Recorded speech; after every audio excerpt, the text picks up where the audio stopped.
And now coming to your law career, can you tell everyone what you do in terms of your day-to-day life, and also the short-term and long-term goals that your campaign and your company has? Because there are plenty of them and you guys are doing a lot. So go ahead. Yeah. So I am working as the program and outreach manager right now at Red Dot Foundation. This is a non-profit organization that works on gender-based violence. So we specifically work with women, children, LGBTQIA plus community, and men as well. So we have this flagship program, which is an application. It's an phone app, where you can go ahead. It's almost like Yelp. You can go ahead and tag a location and report uh, a type of gender-based, sexual-based violence verbatim, and then that gets mapped on Google Map. And when there are many reports from one place, that place becomes a hotspot, and then we go and study that. So my work comes with community engagement. So it's partly understanding the criminology of how certain type of sexual offenses happen in certain places, and then trying to break that pattern. But that is also going into the community, working with the community, educating them, and then seeing how you can work in the best way possible. And that requires a lot of work with architecture, design, sometimes education, and mostly law enforcement collaboration as well. So that's where I come from. Also, these reports are entirely anonymous, made by X person towards Y person. Yeah. So the only thing that we have actually is that the content of why this public place was a breeding ground to this kind of sexual offense. And then we study that. But our major work is also on training and workshops, education basically, with students, with corporates, with colleges, professors, teachers, parents. There's a lot of information gap, right? There's a lot of lack of information with specifically legal information with sexual and gender-based violence. A lot of people don't know what is happening to them is a crime. Yeah. And a lot of people don't know how to report it, or whether to seek seek help or not. And a lot of people don't know what will happen after I file a complaint. So that procedure. So that's where I kick in, and that's my part of the program that I work with communities. Yeah. So you've also traveled, you've gone to different cities in India to, spread this message. So what has been the response, and also what kind of demographic are you all targeting? Are you targeting a certain age, or is it just a certain gender, or how are you looking at it? Like when you all decide, okay, this is what we want to achieve here, how do you all go about it? Like what are your initial steps? So we are pretty open with our demographic, age wise as well, gender wise as well. So you can make a complaint being a man on the app. That's totally possible. When we draft, gender safety or anti-sexual harassment policies, we try to make it more gender neutral for organizations too. So we come from that agenda that this cannot be a fight that is fought by just a part of the community, right? Everybody has to come together. Yeah. Because it will eventually have a domino effect and affect you too. So we try to bring in more and more people in to that conversation. But yeah, traveling has opened up my eyes so much, yeah, Pranav. It's different to see the patterns of sexual offenses happening in different age group. So recently we were working with um, the US Embassy and US Consulate General Office in Hyderabad. And we went there and we had like a pre-survey of the students who we were going to train, and trying to understand their social media patterns, right? Yeah. So most of the girls told me that through the survey that they use WhatsApp, one, to speak to their parents, two, to get work done, school, college work done. Yeah. And third most recurring reason was that they use WhatsApp to speak to strangers. And that was very unlikely for me to understand. I was Which like, city is this? Which? Hyderabad. Okay.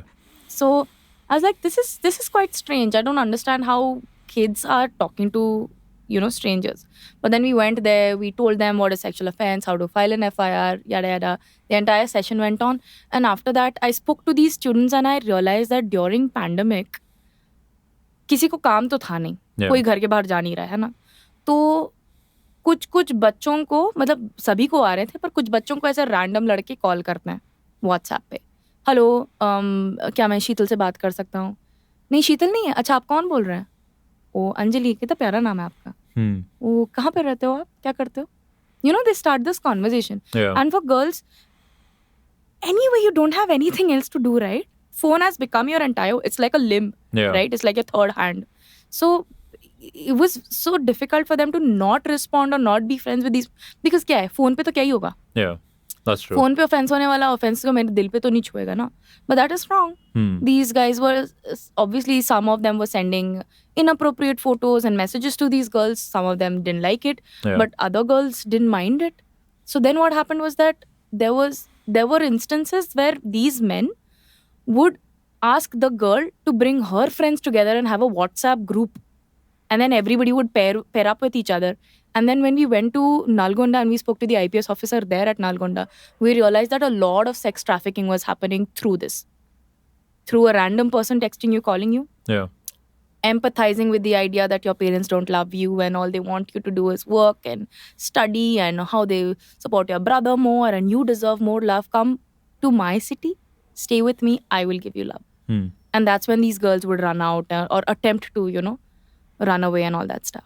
But so it was what I'm trying to say is that through this training, through this project that we had, I could understand how on crimes happening in the cyberspace get translated in physical crimes. And I'm not saying that sex trafficking is really bad and that's when the crime starts. No, even texting somebody or sending them inappropriate photo is obviously a crime. Absolutely. Legally speaking. But that was the impact that it made into my head. I was like, oh, this is real reality check for me with all because this is a very different generation. We didn't have internet on our phone.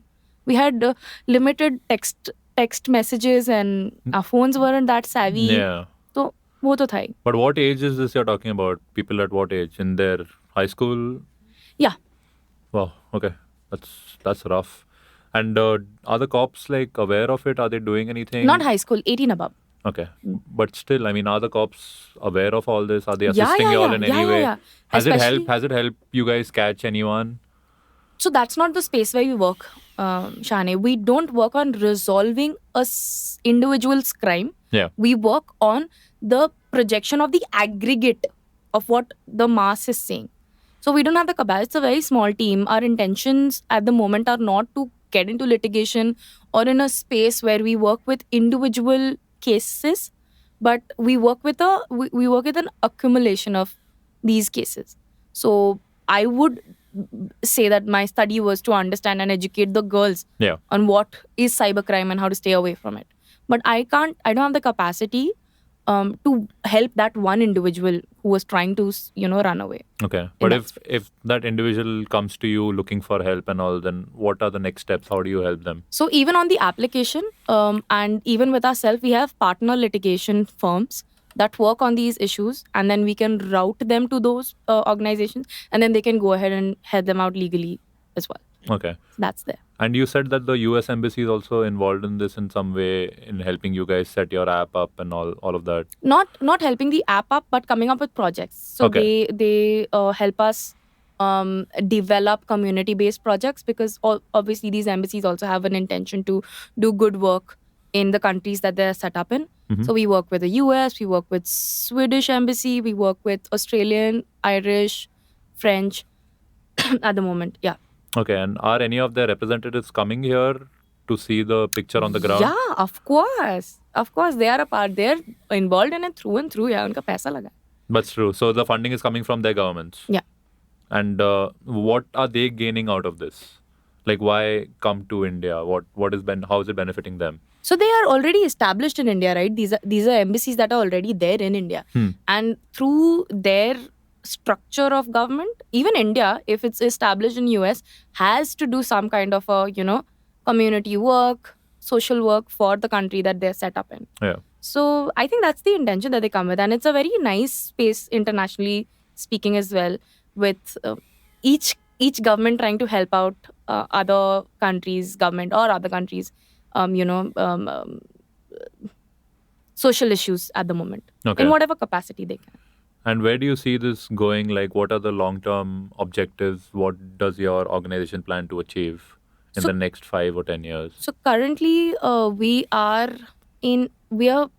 pretty active in 8 to 11 countries. We would like to have a more well structured and more engaging audience in more of these countries, because the entire idea is to collect data, right? And by the way, the when you collect this data, it does not track your IP, so you have to actually go ahead and, like, put the location stamp on the location that happened, because it will not pick up like it does in Zomato or Yeah. Swiggy, right? So the idea is to be able to help people with this data, yeah. And this is an open source data, so like people open access data, so people can go ahead and publicly see what is happening where. So in the next 5 years, I think the idea is to be able to be in a space where we engage more people with this app on ground, and also continue doing the similar projects that we do in India, in other countries as well, because these are community driven projects. These definitely require hyperlocal solutions, Yeah. right? So what happens in my society or around my society is going to be very different from what happens in your society or around your society. So that's the idea. I think outreach is the idea. And this app, what's the name of the app? It's called the Safe City. Safe City, and it's available on all platforms. Yeah, all platforms. On It's a web app as well, so you don't have to necessarily download the application. Okay. You can just go to the web platform. Okay. And like, how is the process? Like, you supposing you report your crime, then after that, what is the feedback that comes? They say, do you need any help or? So we help them out in 3 spaces after you register your report. One is if you need hospitals around, if that's something that is much needed. So we connect them with the nearby hospitals to where the crime has happened, okay? Not your location, to where the crime has happened. Okay. Then we also connect them with the local police stations. With the police stations comes the what exactly has happened to you, IPC section mentioned. So it's easier for you to file a report. Then okay, fine, somebody touching me comes under this section, Okay. right? Or somebody cat calling me comes under this section. So that that summary is there. And the third way that we help them is definitely through connecting them with legal, more litigation specific organizations, if in case somebody wants to go ahead and file a report or complaint, an FIR. That. And is there anyone monitoring these 24 hours a day? Yeah, so we have monitoring. The monitoring only happens with understanding the crux. So we try to keep the report as verbatim as possible. Yeah. But it only happens in, okay, some people say chain snatching. That's not exactly a sexual offense, but then people would try to put it into that category when given the categories. Yeah. So we try to mix match the categories on what exactly has happened to you, but just as limited as possible. And if in case someone has revealed a name or something, then that gets flagged as well. So if the name is revealed, there's an investigation done into that person? No, it's flagged. It's anonymous. It's bound to be anonymous. Okay. If you want an investigation, Shane, you have to go through a legal recourse. All right, okay. We are not working on individual. We are not working on your complaint. We're working on a collection of complaints. But what about people who are dissuaded with the legal system? They don't think that their complaint will be taken seriously. So if they supposing come to you with issues like that, how do you all deal with it? Because you all keep telling them to go the legal way, but if the legal way is not working for them, what's the alternative then for them? So if it is a complaint regarding a person, then it's very difficult for us to intervene. I'm telling you again, we don't have the capacity. Yeah. It'll be naive of us to think that we will be able to solve this against law enforcement, right? Okay. The way that we can help you out is definitely to connect you with organizations that are constantly working. So even the litigation organizations, by the way, you think that people are only going ahead and litigating. No. Yeah. There is one person entirely dedicated to going and speaking to the police officers, or representing the person, or sitting down with the person and explaining to them the laws. So it is a tiresome process, I understand. look at the country, look at the resources that we have at the moment, with the population that is there, the number of crimes that occur. It is definitely tiresome, but if you want legal recourse, then legal recourse is your way. I don't think there is any other alternative that could be encouraged with individual cases.